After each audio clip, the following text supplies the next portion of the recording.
Karibu kwenye darasa la wahenga. Mimi ni mwalimu wa Kiswahili. Mimi ni profesa wa Kiswahili. Mimi ni mjumbe wa wahenga. Darasa la leo litamwangazia mwanajeshi aliyezikwa katika kaburi hatari zaidi duniani. Mnamo mwaka 1961, wakati Tanzania ikiwa kwenye harakati za kujipatia uhuru magharibi mwa Ulaya, Marekani, katika jangwa la Idaho, mtambo wa nyuklia wa jeshi la Marekani ulilipuka.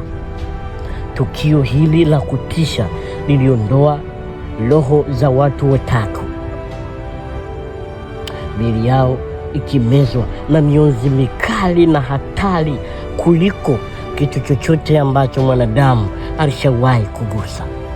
Kuna kijana anaitwa Sandu Bando Kitonga, anaunganisha bando la Halotel pekee kwa ofa maalumu na nzuri: 10,000 GB 10, 20,000 GB 25 na 30,000 GB 40.